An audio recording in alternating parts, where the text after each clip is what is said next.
Science.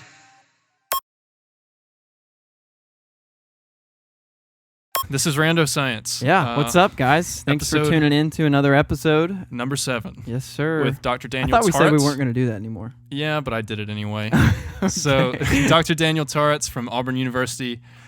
He works in the computer science and software engineering department. We're super excited to have him. But before we get into things, if you want to help out the podcast, there's a couple ways you can do that. You can go to our Patreon and subscribe there. Donate money monthly. Right. It's patreon.com/randoscience. Or we have a Cash App if you want to do a one-time donation.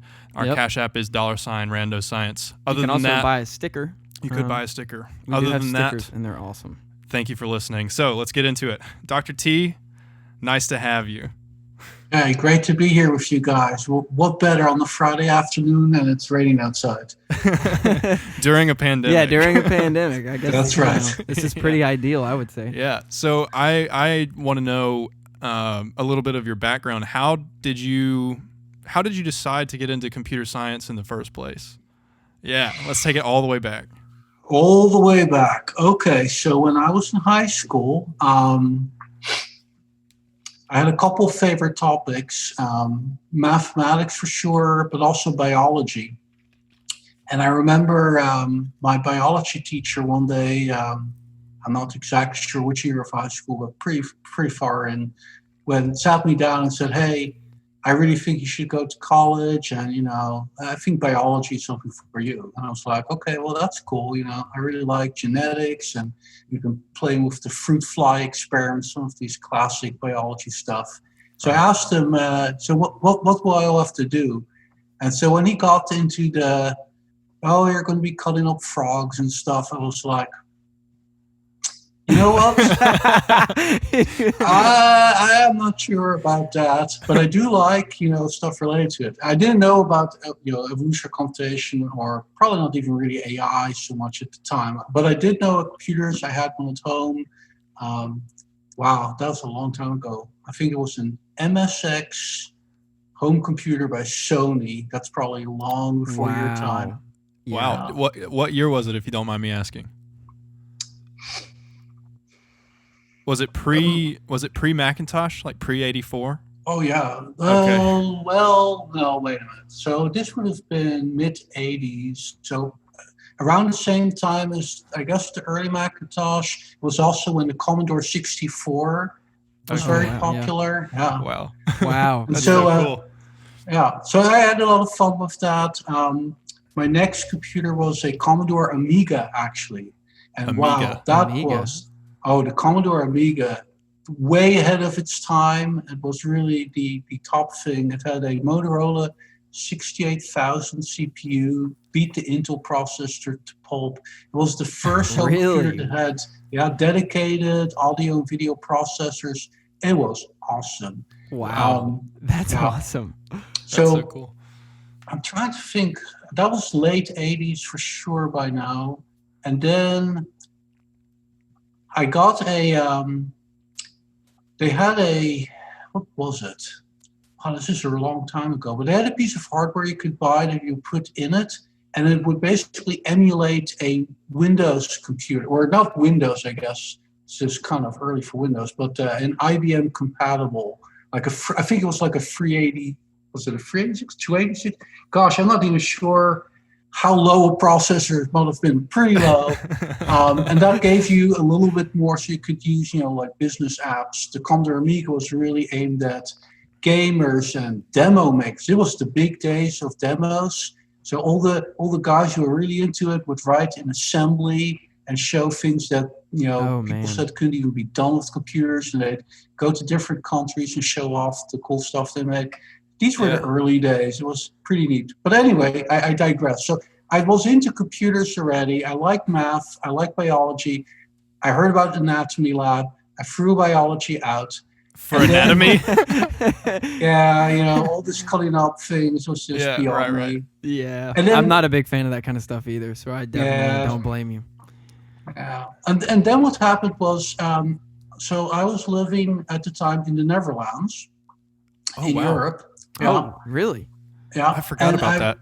Yeah, and I was, 45-minute bike ride from Leiden University, one of the oldest universities in Europe. And they had a special computer science mathematics dual degree program. And I was like, well, this is great because now I don't have to choose between them. I can just do both. And so that's how I got kind of into computer science and math. I did it for 1 year. It was kind of a mini bachelor's. They call it propedeutics there. And it's kind of like a entrance year where you prove yourself. Oh, and during that year, I remember I love computer science. That was awesome. But in mathematics, there was one course that I really did not like. It was called topology. You guys ever had a topology course? I haven't had to have a topology class. I haven't either. No. But I know I'm aware of like what it's about to a degree. I was about to say I kind of have like an idea of what topology is, but hey, that's better than me, and I took the darn course. So it was. I remember we were doing like negative fractional dimensional vector spaces. Yes, you can do that. Oh, sweet. And Jesus. I could do the problems, right? I could follow the instructions and solve them, but I had no clue what I actually was doing. So I remember going to the professor one day, and I was like, what's this all about? Can you help me give an idea of what this is for? Maybe visualize anything. This, stern old guy looks at me, pulls his beard or whatever, and he goes, Mr. Tauritz, I'm not sure if mathematics is for you. Oh my gosh. Wow. Okay. So I dropped mathematics and I was like, I'm going to focus on computer science. So that's how I got into it. Wow. I'm sure there's a lot of mathematicians that would tell you computer science is a poor man's math degree anyway. Yeah. Yeah, they would. Yeah, they would. There is like this subtle war between mathematicians and computer science. It's totally unwarranted too. It's so unwarranted. It's like, wait, what? So yes and no, right? Because in many ways, computer science came out of math. If you look at the early computer scientists, they were basically applied mathematicians. Right. But certainly there is more to computer science than just math. So I think saying it's simply applied math is definitely, shorting it.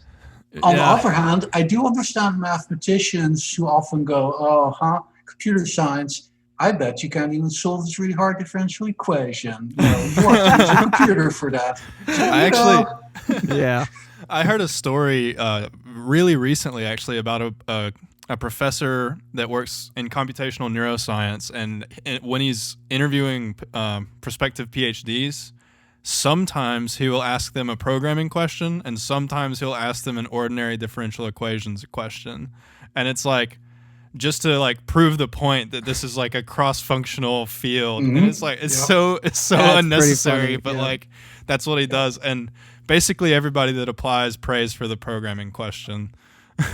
Yeah. I think that more and more the problems we're facing in the world are requiring this kind of knowledge of multiple intersecting fields. And so math and computer science, of course, a very traditional intersection, but still a very useful one. And, as you said, in neurocomputing, that's very important. Also for artificial intelligence, there's a lot of math in AI. Yeah, a lot. Yeah.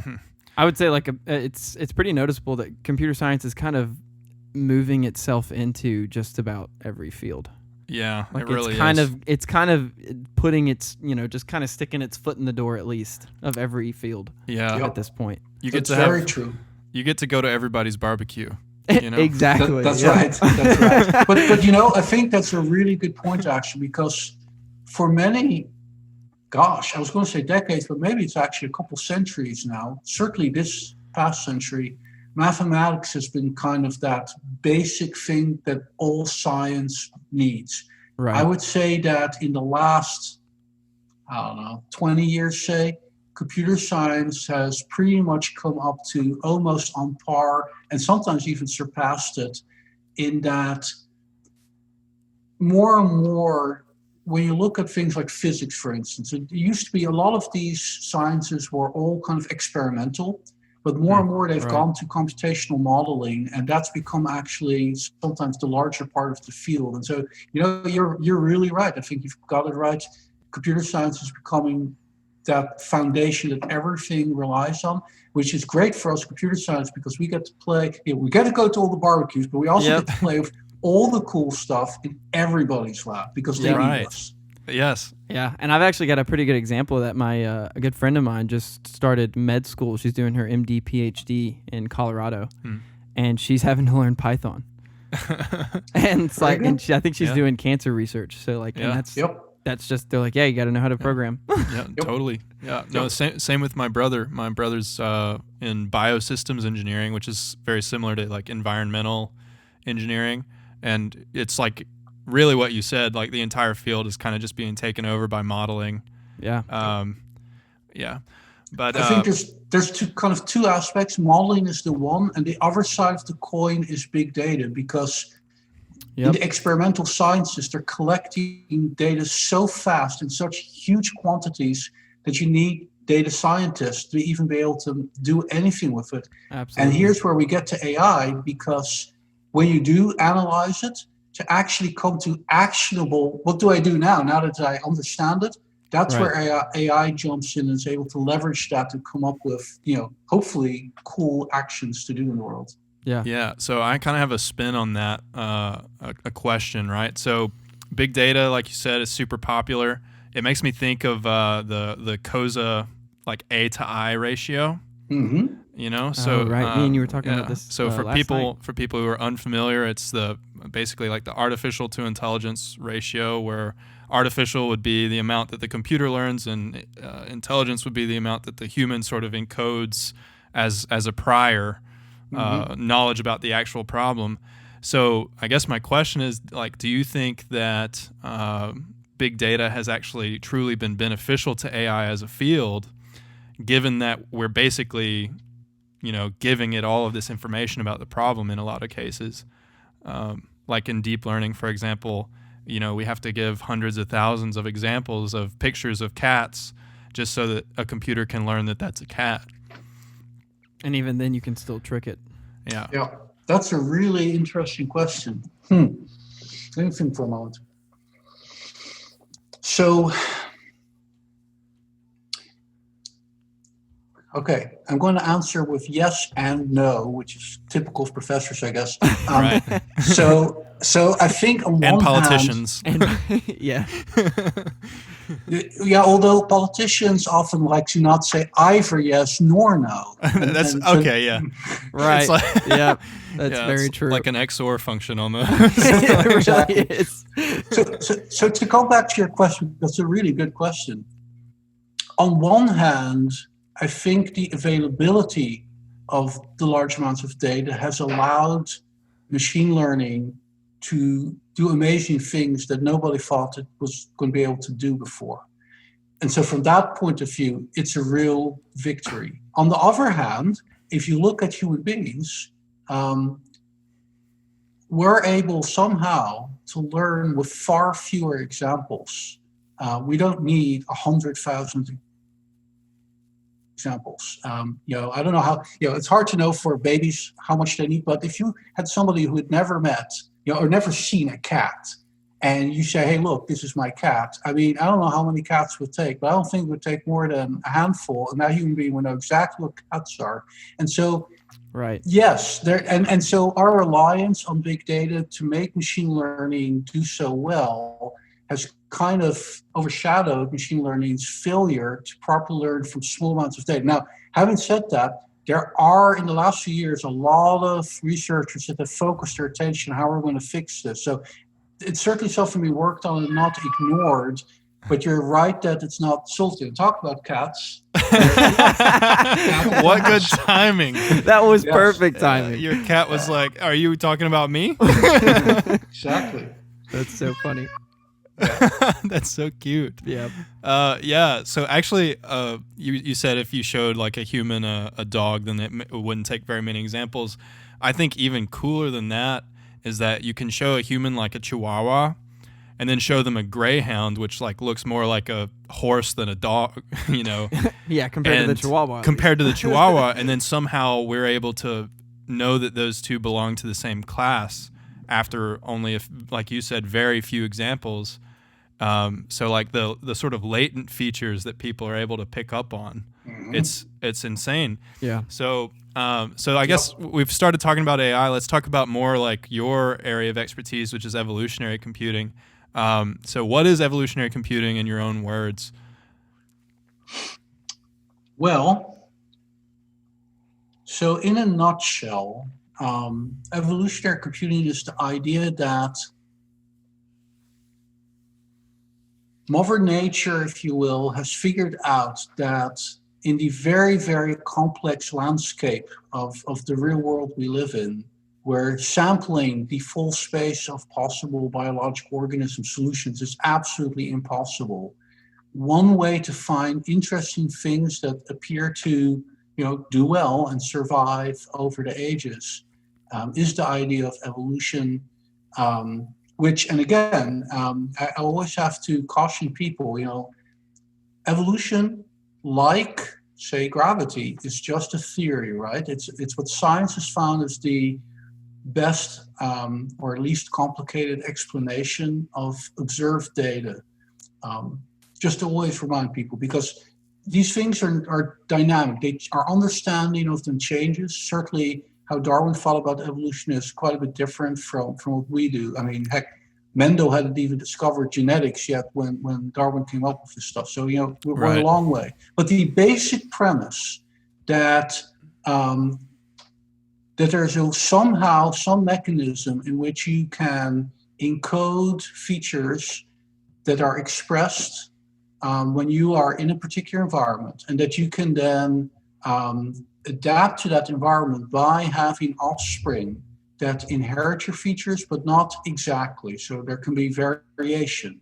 And that idea of variation in population, you can select for things that seem well adapted to the environment, that give you, for instance, a better chance of survival and or a better chance of procreation, will then ensure that those particular features are better represented in future generations. Which, talking about cats and dogs, is of course exactly what breeders do, right? There's no difference. Right. It's except that with breeders, we have a particular, typically human being who has a particular goal in mind. And with Mother Nature, who knows what we are all being bred for, right?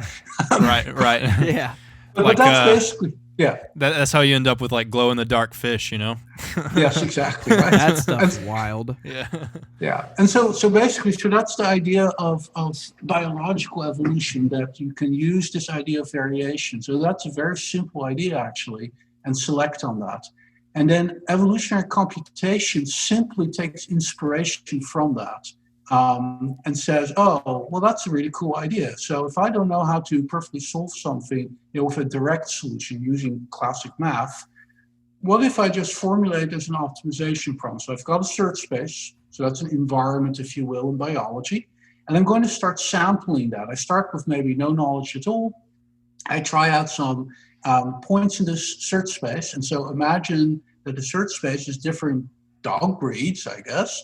And so I'm going to sample this. So I'm going to come up random with different kinds of dogs and say that I'm in a environment where I'm looking for a solution that does very well for,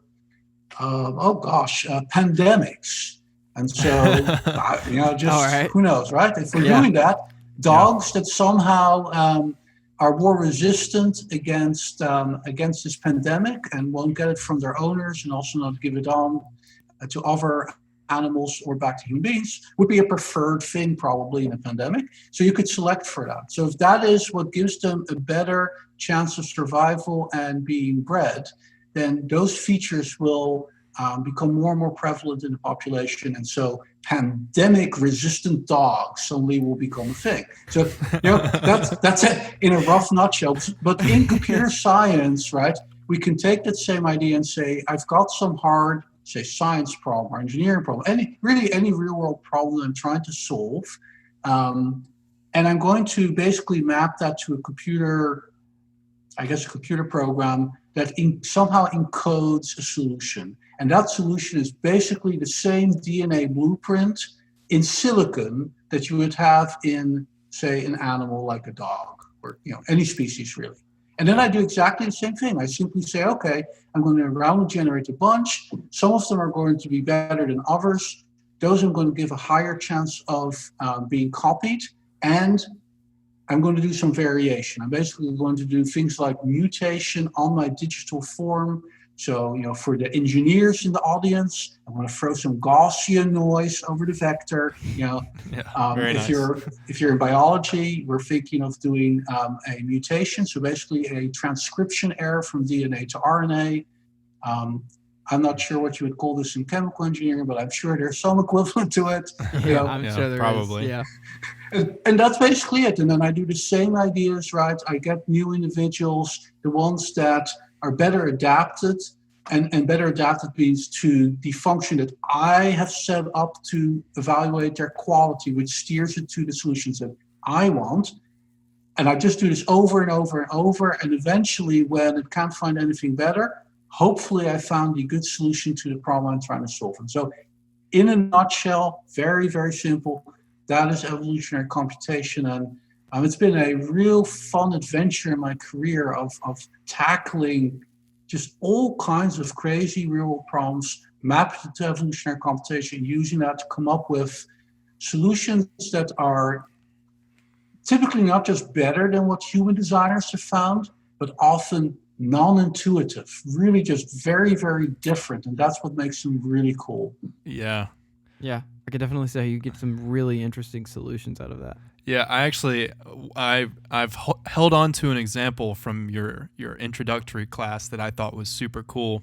It was using evolutionary algorithms to design antennas. I remember you telling me about I think it was this. for satellites. Yeah. Yep. And the solution that the EA came up with was very asymmetrical, and like it looked really ugly. Mm-hmm. But then they tried it out, and sure enough, it worked. And it was because of the asymmetry that it was so strong, because it was highly resistant to a lot of different directions of force, and it was like that's just cool. That's a very good example. It's a very famous one because that antenna, if I remember correctly, NASA even adapted it for use. Very, very powerful. I had a personal experience like that. Many years ago, I was working with a bunch of electrical engineers, power engineers to be precise, which I guess is a very special brood of electrical engineer. Right. Very powerful engineer. Very powerful, yes. So they think, for those in the audience who are not into power engineering, think of the people who built the big transmission lines that connect our cities with power plants and stuff like that. And Right. so one of the things they always wonder about is, how do I connect cities and power plants and all these transmission corridors in such a way to have a more robust network? And this is important because particularly as the population has moved around the country and they're not in where they originally were supposed to be when they were planning these things, power has been moved over larger and larger distances, which means that there's more and more transmission lines. And if you take some of those down, there may not be enough capacity. And then really bad things happen, like, I don't know if anybody here remembers the Northeast blackout from a good number of years ago now, but we had multiple days with a good chunk of the country without power because of a cascading failure. Oh, wow. I don't remember that. Yeah, you guys were little kids back then. Yeah, I was probably. Yeah. When was that? What year? Do you remember? I think I've heard about it in history. Yeah, I want to say like 2011 or something like that, but I'd have to Google it to find out. Okay. That wasn't crazy. I'm not too long. Yeah, I'm not completely sure. Okay. Yeah. Okay. Yeah. Wow. But anyway, that's pretty wild. I was on power failure. Yeah, exactly. And so we can go into what caused it and all, but the fun thing from an AI side was that these electrical engineers were like, okay, we need to solve this somehow. And what did they come up with? Well, very electrical engineering thing. It's a device called a flexible AC transmission device. You can place it on a power line, and it can basically simulate resistance. And so for those in the audience not into electrical engineering resistance, basically electrons, which is basically what conducts your electricity, they flow over the lines. The copper lines, right, are very good conductors for electricity. But electrons will flow wherever there's the least resistance. This is why if you wet your finger and you touch it, it goes to you because suddenly you are a wonderful conductor. Don't do this at home, by the way. Bad experiment. Right. So that actually a squirrel. Yeah, go ahead. I was gonna say that reminds me of a funny joke. You were talking about the least resistance. I lived in Germany for a summer, and Germans have a lot of jokes about French people. So there's a joke in German that's like, if lightning always takes the path of least resistance, it must strike France first every time. Oh my God. Interesting. How interesting. Yeah. I don't know. It's really funny. It just made me think of that for some reason. Yeah, but, sorry. Being in the Netherlands, jokes about the Belgians and the French were pretty typical too. But anyway, back to our example. So right. These electrical engineers came up with this fax device, and you can put it on a line. It can then simulate resistance so that electrons flow somewhere else. Now, why would you use this? Because suddenly, instead of having electrons just flow wherever they want, you have no control. You can control flows. You can control power flows by choosing to increase resistance on certain lines. And so what you can do is, when the bad things are happening on the electric system and there is a chance of too much energy flowing onto a particular line, which we call thermal overload, which, if it actually it wasn't stopped, would literally melt the line at very, very huge expense, but typically it's stopped. That's actually what would happen if we got hit by a large coronal mass ejection from the sun, and we would just lose power everywhere. Yeah. So I was actually about to ask that. Like, is this related at all to that? Yeah. But if you get too much of an overflow of energy, then that's what would happen. So earlier today, actually, there was a power outage here in my neighborhood of Auburn, and all the lights, went out and back on, and then out again and back on, and it was just terrible. And then they went out and they stayed off. What had happened? A tree limb had hit a power line. When it happens and there's an arc to ground, so there's a flow that shouldn't be there, the relay protectors on the line turn it off and then turn it back on in the hope that the problem has gone away. If it's a tiny branch, it will just be gone by then. If it's a squirrel, the squirrel will have been fried by then. If it's a big limb, but if it's a big limb, then it doesn't work. And after a couple of tries, it just goes off and waits for the power company to show up, get rid of whatever the problems, and turn it back on permanently. So wow. I have a memory from when I was a kid of seeing a squirrel get fried. Really? I've never actually seen it happen. Man, it was a... Was that brutal? Yes, definitely. But for the squirrel, it was just like, talk about a lesson that'll teach you to respect electricity. Yeah, I bet. That's one. Yeah, just watching a squirrel just kind of like poof. Yeah, indeed. So anyway, we don't actually want this to happen, not just because we want to save the squirrels, but just because this is bad for the power lines. And so what happens is when these relay devices can't save the line because it's a big tree branch, for instance, not a squirrel, so it's not going to get fried, then they just turn the line off. Now, every time a line goes off, those electrons have to flow somewhere else, okay? And if they go into neighboring lines that were close to capacity, suddenly those are over capacity, their relay devices will turn them off as well. And now you get a cascading failure. Right. So this is what happened in the Northeast blackout, but it can happen any day, anywhere. And so as a computer scientist, when I hear this, I'm thinking, wait a minute, this is dumb. So you're saying that it went 2% over capacity, so it turned it off? So it's now at 0%. Why didn't you just limit it to 100%? Well, the answer was electrons flow wherever they want, so we can't. But once you have flexible AC transmission devices, you simply increase the resistance on the line just enough that you don't go over capacity. Right. That's a great idea. Okay, there's just one little problem. Okay. These devices cost on the order of tens of millions of dollars. Jeez. So you cannot afford to place them on every power line in the country. So where do we put them? So where do you put them? So it turns out you really don't need them on each line. If you have a sufficient number of them, then together in coordination, you can do quite a bit of flowing power around if you have very clever algorithms. But choosing where to put them is a combinatorial problem. That It's like means that traveling it's salesman, right? all this kind of stuff. So there's way too many Oh. solutions. Yeah. Yeah. And so at this point, the power engineers came to computer science and said, who can help us? And I was like, that sounds like a juicy problem for an evolutionary algorithm because, very hard combinatorial problem. Okay. Right. That's where we start working. And I'll save you all the details of what we all tried. It was pretty cool. I come up with placements. In the end, at the end of the project, we came up with solutions that gave significantly better solutions in quality than the power engineers, even the wizened professors could come up with. The beard. Yeah, Yeah, the old wise the ones beard with pullers. the beards. Yep. Exactly. We beat the beards. Yeah. But here's the interesting thing. Not only did we find solutions that were better, some of them, they looked at and said, they are crazy. They can't possibly be right. And we were, okay, we're using your simulation, the simulation you claim that your industry is using, and they are working. So they go, and they go back to the lab and look at it. And then sometimes they come back a week later and say, okay, we figured it out. That was very clever. And sometimes they came back and said, yeah, we verified it. It's working.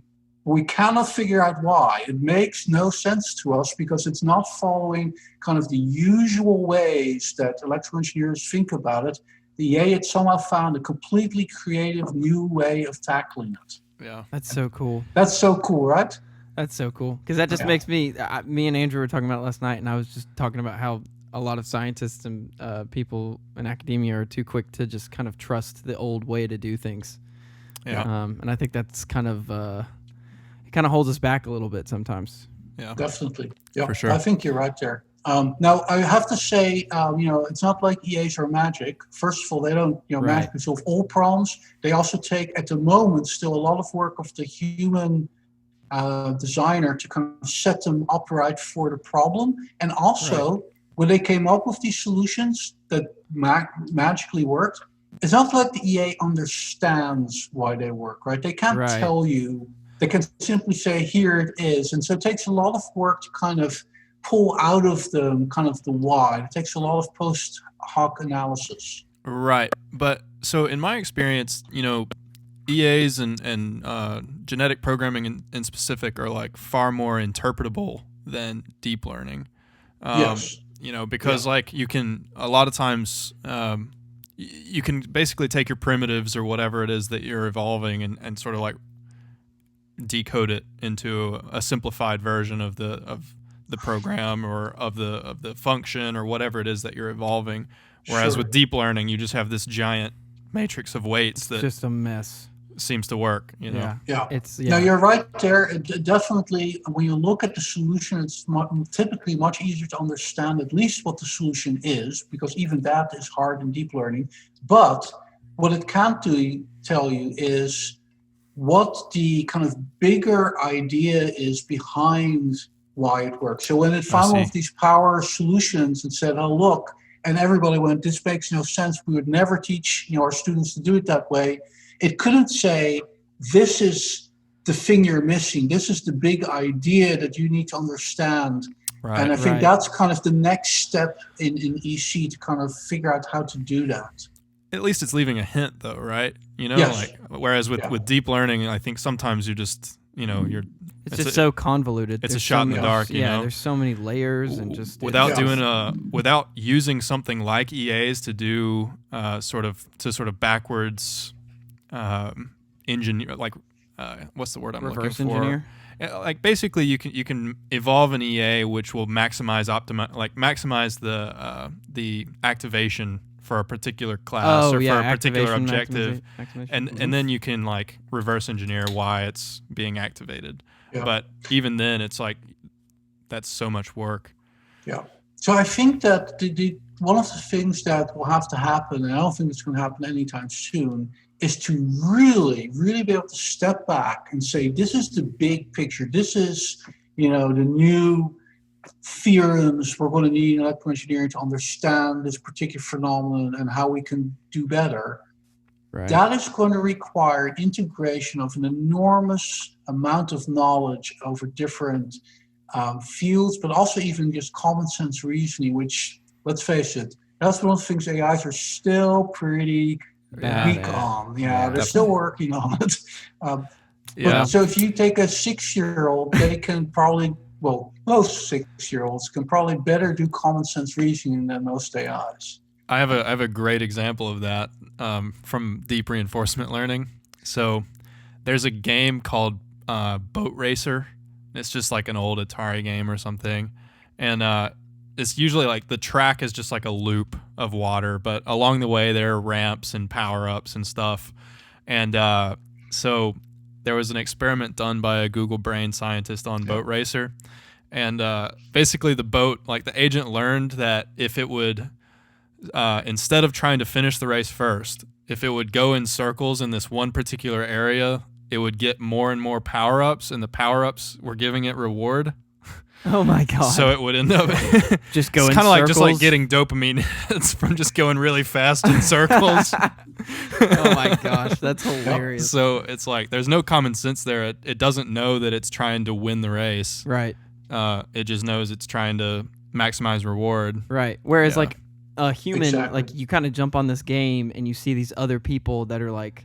You see these other like opponents, I guess, or vehicles that are like kind of racing each other, and you can kind of like you just intuitively know. Yeah, you're like, oh, I'm supposed to beat these people. People. You're doing transfer learning, right? You've seen other games, and you're supposed to really win. Just getting more power all the time, but never actually winning. You just feel that that's wrong because you've been in the situation before and you're kind of transferring that knowledge. But that is still early days in AI. And people always talk about transfer learning, but if you look in reality, how much is actually used in the real world, it's pretty limited. Yeah, I've definitely read a few transfer learning papers, and it's usually something super simple. Like, we trained this classifier on 100 classes, and now we want to use it on 110 classes, where 100 of them are the same. And it's like, but that's not what transfer learning is. You know, transfer learning is like, I'm going to play Brick Breaker, you know, on Atari, and then I'm going to use the same principles of like strategies from Brick Breaker to play Galaga. You know, and it's like, okay, all of a sudden, you know, that's AI. Deep reinforcement learning can kind of do that. So, I mean, do you think that it could possibly, like, being able to, like, pick that up pretty quickly and say, like, oh, I'm competing against these people? Do you think, like, it comes from, like, competitive nature? Like, do you think that humans are, like, innately competitive? So I guess that's probably a good question for Dr. T. Like, there's certainly, humans have an advantage, right? Which is that we have a lot of information sort of pre-encoded in our brains from birth because of evolution. So what are your thoughts on that? Like, is there potential for making AI stronger by giving it sort of priors, potentially giving it priors from other also like evolved and or AI sources?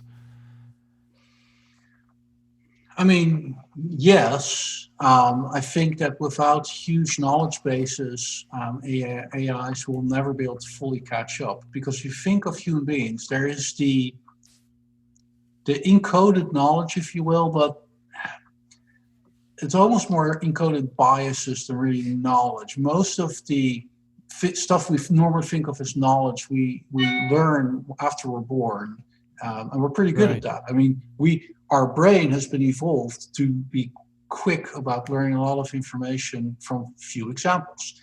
However, the reason that as a civilization, you know, we're making great strides, at least in science.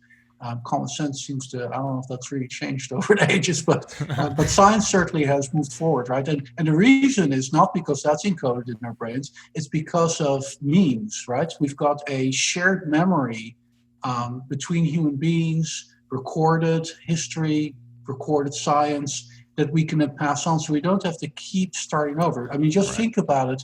If you go back, you know, a couple thousand years, they didn't know the number 0. They didn't know about negative numbers. I mean, all those things had to be discovered. Now, when you look back, even a little kid will go, "What do you mean they don't know the number 0?" Everybody knows the number 0. Right. You know? But once you've got that as a civilization, as a shared piece of memory, then it's easy. And so that gives us these stepping stones that allow us to move quickly forward. I think that's something that AI still are lacking, because when you look at some of the truly amazing breakthroughs that, like Google DeepMind has done and things like that, they're typically learning from scratch with no, prior knowledge. And they're like, look how amazing this is.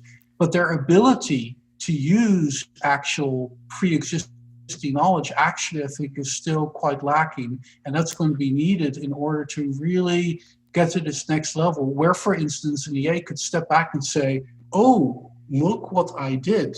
I solved this game, and it's this competition game, and I was able to beat, all these ideas currently, they're not there. The reason they're doing well is simply because you set them up mathematically, there's some attractive point that gets them there, and then you say, oh, look how good it is at playing. But it doesn't even know it's playing a game. Right. So I think until it has that higher sense of what it's actually doing, it's always going to be limited. Right. Do you think you could program something to be competitive? What do you mean by that? Specifically, its goal is to beat the other person, not necessarily just to win. I think because you can program something to win, but I mean to be competitive. I think you can certainly if you mean it on an intrinsic level of how humans are competitive and emotionally. I guess it's back to that intrinsic motivation that we talked about with Connor. Yeah, then I'm not sure that we're even close to that. Yeah, but you can certainly there's an entire branch of evolutionary algorithms called competitive coevolution, which is where each entity is evolved and their fitness comes at the detriment of the other one's fitness. Okay. Yeah. So a good example is Pac-Man and the Ghosts. We use that as a class project. So if you co-evolve them, the Ghost's goal is to kill Pac-Man, and Pac-Man's goal is to stay alive. So so they're competitive. Interesting. And that's pretty cool. And as Pac-Man succeeds, the Ghosts fail, and vice versa. Yeah. So. Right. And they don't always have to be exactly opposite. So in game theory, there's a lot of interesting in-between situations. Like if there's 3 or 4 players, think like a board game like Risk, you can form alliances. So you can temporarily side with somebody else because it's currently to your, benefit. But then later on, you can turn on them and, put a dagger in their back. And so coevolution can actually mimic all of that. And so a lot of my research at Auburn University is using what we call competitive coevolution, is where they are definitely in conflict with each other, to mimic, for instance, bad actors attacking systems and how we protect against those. So think red-blue teamers, so automating that. But cybersecurity, yeah, cybersecurity, cyber-physical security, really all aspects of national security. The electric power grid is another great example. Yeah. So all those things can be mapped like this. But to your question, they don't understand that that's what they're doing, right? Right. We have to, that higher level of understanding is all the human designers. And so when something goes wrong, they don't know that things are going wrong. We have to go, oh, look, this is going. AIs need to get to the point, and I don't think we're close to that yet, but that someday we're going to get to the point where they can say, wait a minute, this is going wrong. I need to go and fix something here. That realization, that's going to be, whoever comes up with that is going to get, I think, a Nobel Prize, Turing Award, something. Yeah. Yeah, definitely. Well, let's get to work, Dylan. Yeah, let's do it. And Dylan, I think, that PhD is beckoning you. Oh, wow. This would be a really cool PhD project. Dr. T is shamelessly recruiting. He's definitely recruiting right now. You don't have to be with me. You need to go somewhere. Really, national security requires that U.S. citizens step up to the plate, go pursue those PhDs in AI, and see if we can compete. Because, the rest of the world is.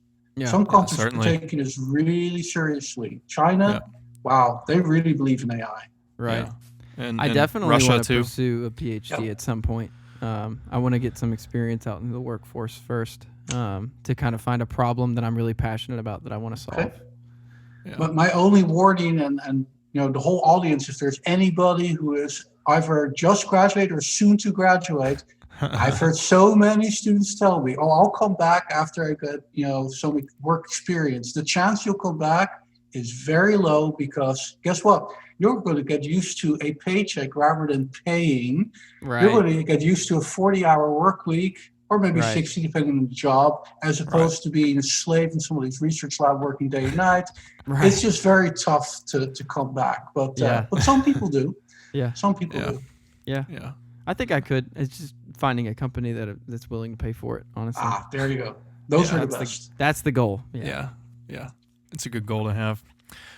So speaking of cybersecurity, what do you have a top secret clearance, Dr. T?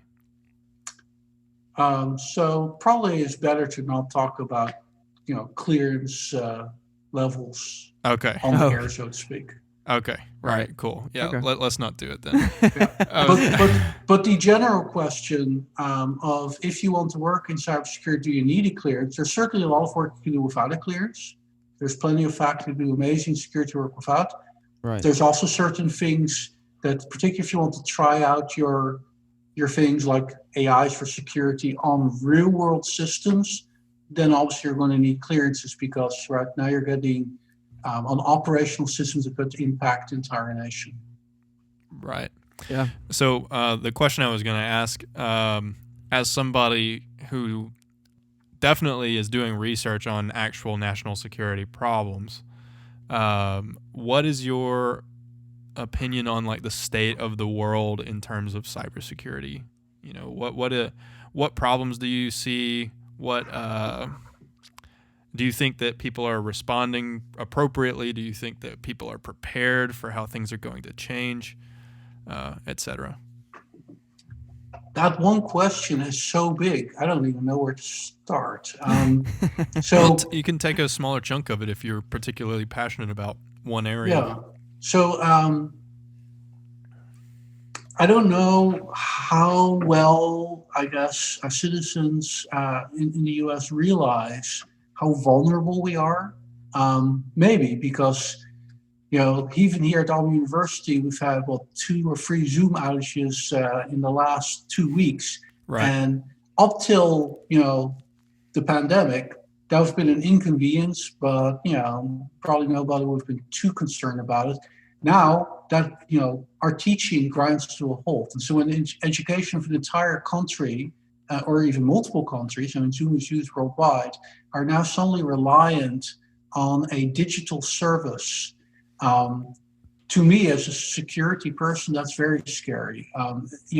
Public utilities are scary enough. Even that the power grid isn't brought down via attacks more often is actually quite amazing. It used to be that public infrastructures, such as the power grid, were kind of standalone infrastructures. They weren't connected to the internet or anything. They all used proprietary systems. And yes, as a computer scientist, I might look and say, wow, you're running 20-year-old technology and it's not efficient, but it was much safer. There was no easy way to hack into it. You'd have to literally go to it. You'd have to have a lot of specialized knowledge. Then, in a drive to make them very efficient, which is, I think, pretty typical when you privatize national infrastructure. The companies running them, right, they have a fiduciary responsibility to their stockholders to make profit. And one way to make more profit is to have more efficiencies. And so automated billing, all these things save a lot of money. But in order to do that, you have now connected your system to the internet. And talking about a swampland for security, the internet was never constructed to be secure. Right. If you look at the foundations, right, there is no security built in. People have tried to lump it on top, and it is only partially effective.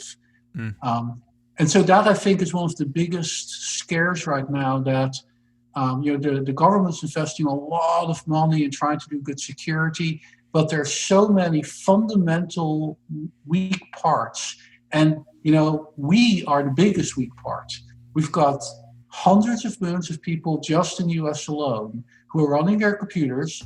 Most of them do not have enough knowledge of security to make sure their personal systems are secure, which means that every personal system can be hacked into and used to attack the rest of our systems.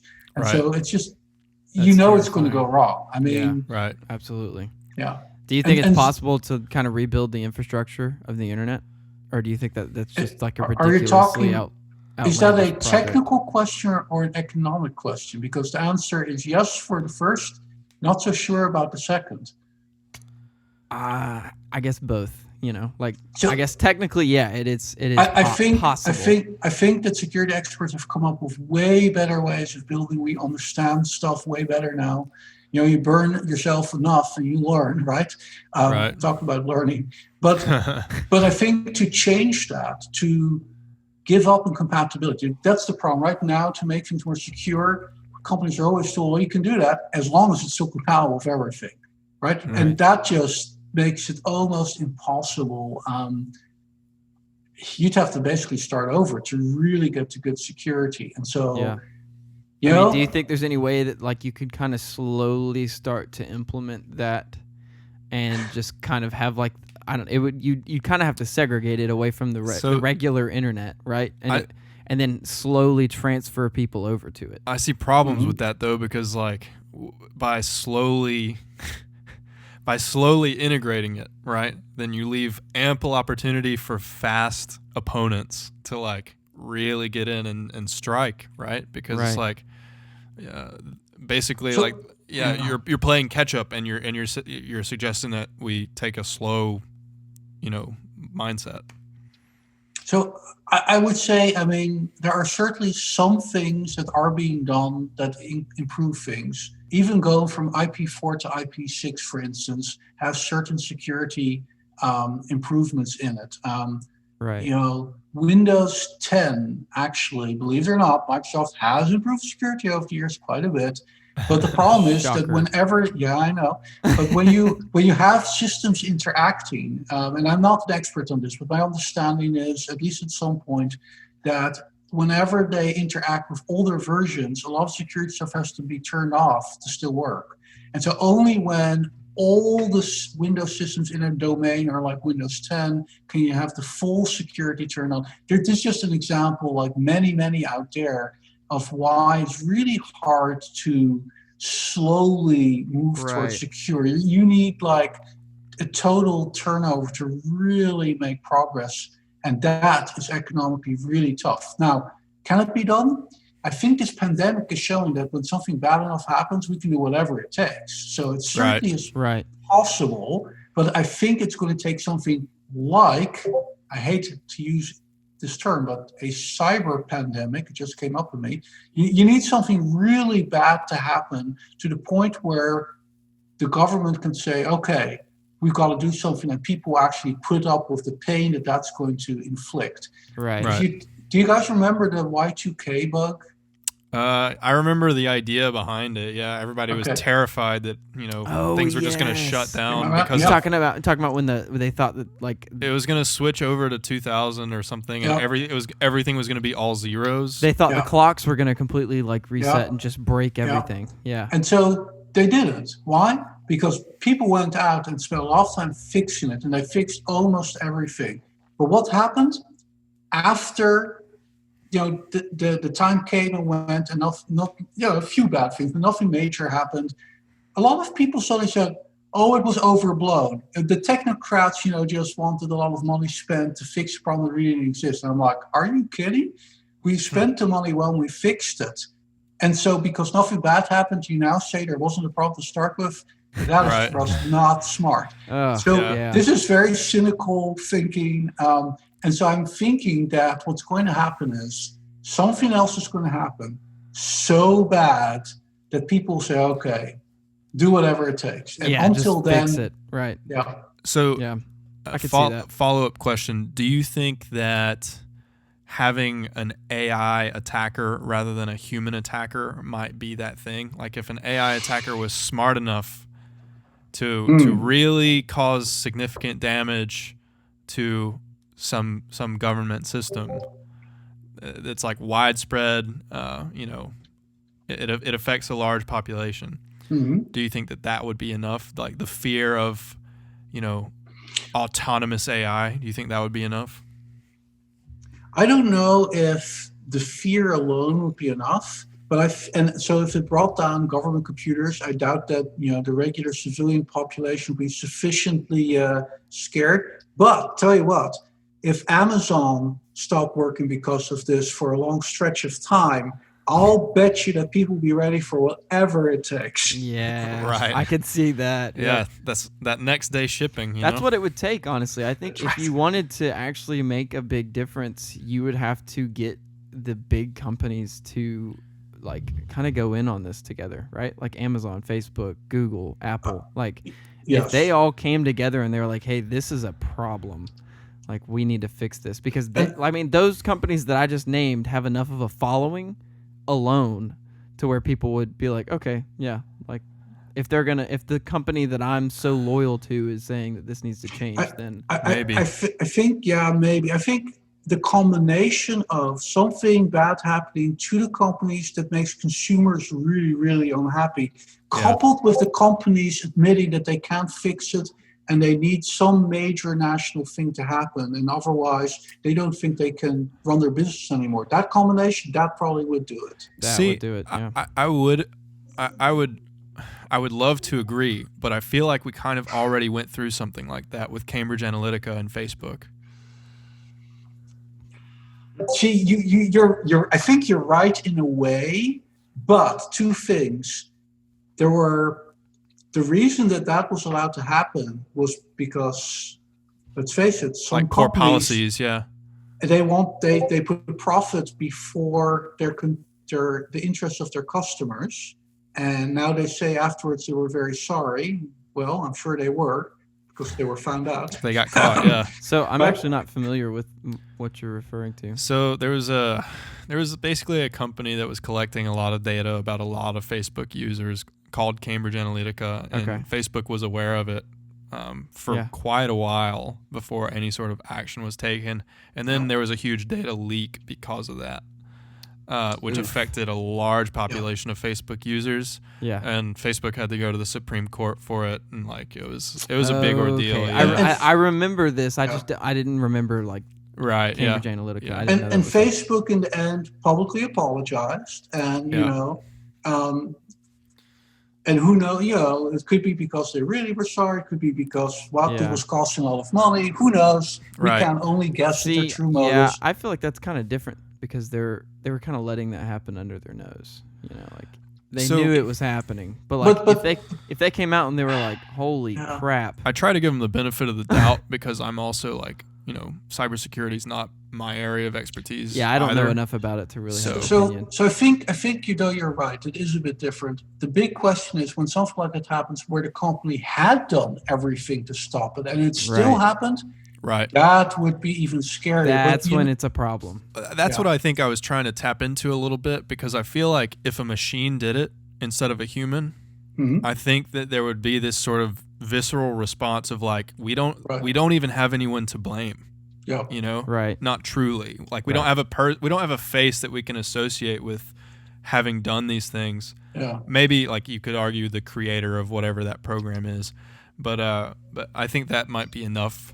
I certainly agree. I certainly agree, Andrew, that if AI was doing it and was going very fast, that would definitely increase how unsettling it is to the population. Right. I'm a little bit skeptical that simply influencing election day would be enough to really get people completely upset. And I know I hate to say this, but we've seen a lot of that now.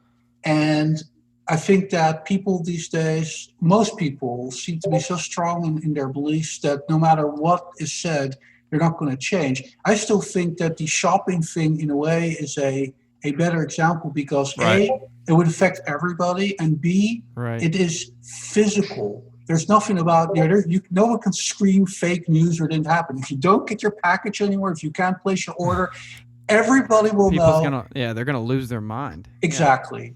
And it's kind of terrible that something that materialistic is the one thing that would get us to really do something, but I think it is the one thing that really would.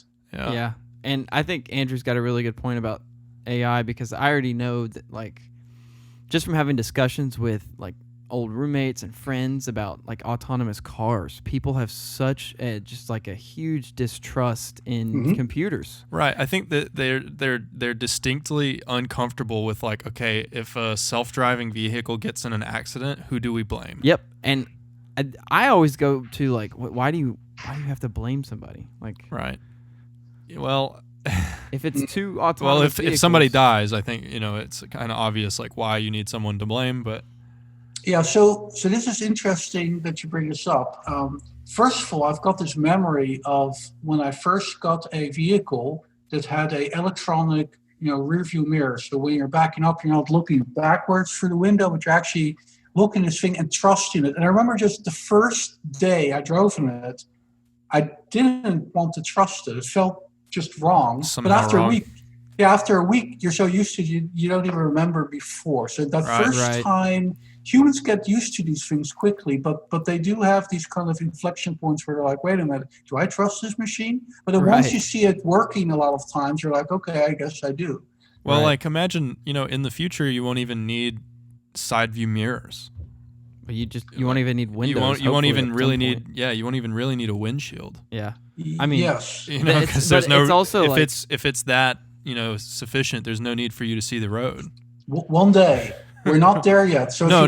Yeah, we're not even close. If you look at one of my colleagues here at Auburn University, Dr. Am, right? He's done a lot of research showing how easy it is to fool deep learning, computer vision networks to believe whatever you want them to believe. And so I don't want that self-driving car either yet. I'll wait. I'll be the last one to adapt this. Let them get the bugs out of it first. And that's what I was about to. There was a case I think in it was either in Thailand. I think it was in Thailand. And you see this car it's from a traffic camera, right? When this guy's on the interstate, and I guess he's not paying attention, but the car's in autopilot, and it's a Tesla. And it's just cruising down the road, and there's a semi-truck that's just completely turned over in the middle of the interstate. And it does not acknowledge it at all. I mean, it doesn't slow down. It just plummets right freaking into it. He had to hit the brakes, and he didn't even notice it until he was... I mean, it's kind of his fault because he wasn't really paying attention. You're supposed to be paying attention while it's in autopilot. At this phase, yeah. But he didn't even notice it until like 20 yards away. I mean, which is way too late when you're doing like 70 miles an hour. I have another example of one of the other Tesla crashes, and I am very pro Tesla. I am too. I don't want it to sound like I'm against it. I would definitely buy a Tesla tomorrow. They've had very few accidents. So I'm impressed with their results, actually. Yeah, and they've also had a pretty good history of avoiding accidents. But one of the accidents was, and this one I'm like, I don't even know if a human would have been able to avoid this. But this guy was reading in his car while on autopilot, which is like, okay, you're already disobeying the policy. Right. So, yeah, I would call it human error, not AI I would say error. So. But I agree that. First of all, Tesla is very cool. And a lot of this self-driving technology, actually, if you look how fast they've progressed in just a few years, it is amazing. It's insane. We're not ready. And so I think it's very important humans stay alert for quite a while probably yet, because it's the regular situations that do really well. And it's the weird one-offs that are really catching them. Right. And the other thing is, when we to go back to our AI discussion from earlier, one of the problems is that in AI, we've talked about AI being used for like attacks, but there's also something called adversarial AI, where you're purposely driving the AI into a part of the decision space that it can't operate well in. So you can actually drive it to bad decisions. Right. And what I'm even more afraid of than simply, rain or some other weird thing causing an environmental thing causing a self-driving car to just misinterpret something, is that somebody will purposely find those spots. That, to me, and again, I guess I'm as a security guy thinking how many ways you could make mischief, it is countless. Right. And nowadays we're starting to see cars become increasingly sort of connected to both the internet and cellular networks. So now they're just a node on a network. Yep. And so if there's any sort of means of getting into that and modifying the sensory input, Even could just wreak havoc. Bluetooth in your car. You could, Right. Yeah. And that goes, the example I was talking about, not only was the guy reading, but the reason the crash actually occurred is because there was a chrome semi. And so the camera was looking at the chrome, and the chrome was reflecting the sky. Yep. And the car interpreted that as the sky. Yep. So it just kept going, and it chopped off the entire top half of the car. Yep. Yeah. Did he live? No, he died. Oof. Yeah. Now, to throw in something, at least in defense of AI, well, all these things that we discussed are definitely true and concerning and will have to be dealt with.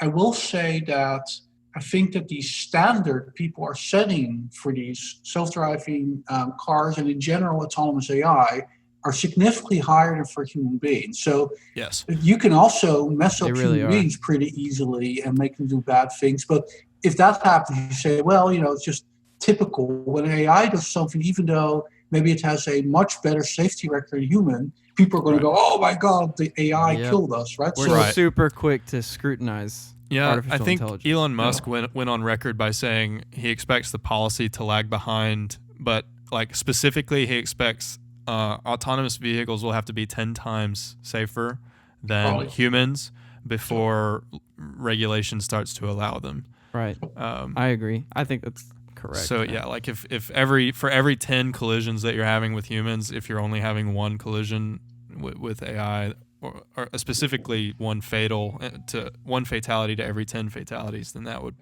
probably be enough to convince some. I have no idea what the factor is, whether it's 10 or something else, but I definitely agree with him that it's going to be some significant factor because a lot of people, this is just kind of human nature for a lot of people, that they don't like the unknown. They don't understand it. So when it does something bad, they're like vindicated in their belief that it must be bad. What Right. we don't But understand, we fear. Yeah, but once you're 2 generations further and the kid, has been driven around in an autonomous car all its life. They grew up with it. Right. Yeah, then So- it's it'll be all different. It'll be And completely the different. the convenience factor is so strong.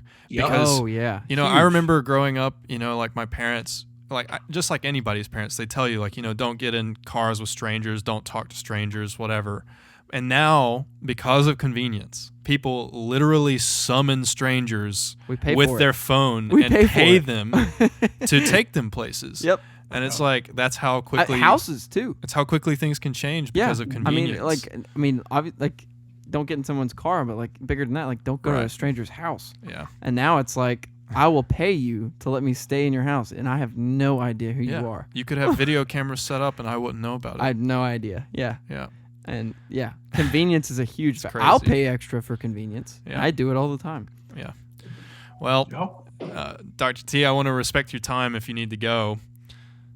Yeah. It Do was we need to great wrap talking it up? to you guys. Yeah. Okay. Yeah. You got any burning final question? No, but we do something at the end of every episode where we let our guests talk about, maybe something important in their life, their work, some cause that they're passionate about. Basically, just to get out your message to Or maybe our just some advice listeners. that you want to get out. Yeah, maybe to the life world. advice. Yeah. Just anything like that you want to get out. It's your time to share whatever Oh you want my. to share right at the end to our listeners. So Yeah, I Yeah, feel like I take your should have time. been Be as preparing like a profound month as you for wanna this. be. Yeah, I need to be very profound. I guess instead of talk about AI or security or computer science or anything like that, I'll make a much more fundamental pitch to your audience, which is that for us to be secure in our country, in the world, in our democracy, the thing we need more than anything else is critically thinking citizens who are well educated and have a way of kind of thinking about things that are said and trying to decide whether that's true or not, and never blindly accepting what anybody says, regardless of whether it's a view that coincides with their own or not. And I think this idea, everybody's probably heard of echo chambers, right? I think Right. that's just really important. And the best thing we can all do about that is get the best education you can and really take the time to critically think about everything. If things don't make sense, well, then you need to look a bit deeper. Just don't take things always at face value. The best thing for national security really would be if all citizens start getting more and higher degrees, we need more, and I was sounding a bit like a recruiter earlier, but truly, we need more U.S. citizens getting PhD degrees. We need all degrees, but there's just not enough that are going on. It's hard, and well, at least pre-pandemic, you could easily go out with just a bachelor's degree and make lots of money. There were jobs aplenty. But I really think that that's the number one thing that's going to help this country is just having the best educated workforce on the planet and the most critical thinking citizens for our democracy. So I'll end with that, hopefully profound thought. No, I love that. That was wonderful. Yeah. I 100% agree with everything you said. Yeah. Everybody get educated. Yes. Yeah. All right. Okay, well, Dr. I'll T. expect your application on my desk on Monday. Okay. All right. It's been a true pleasure having you on. Thank you so much. Yeah, it was for great giving us meeting your you. time. I really enjoyed talking to you. Yeah. Hey, All right. You're most welcome. Thank you so much for having me on your podcast. It was a blast. All right. See you around. Bye. See you, Dr. Bye-bye. T. Well, all right, everybody.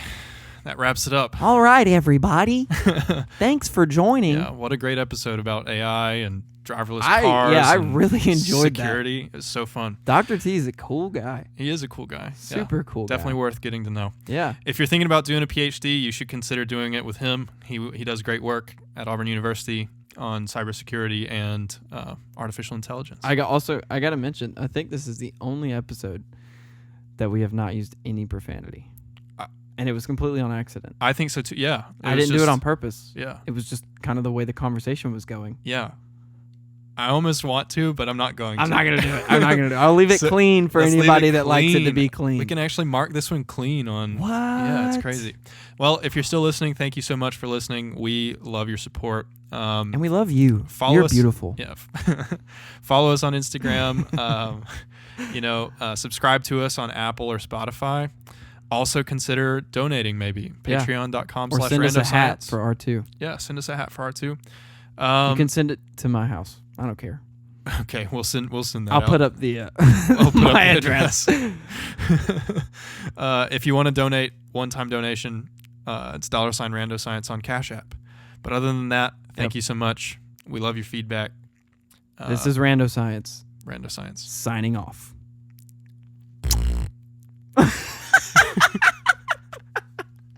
Turn that crap off.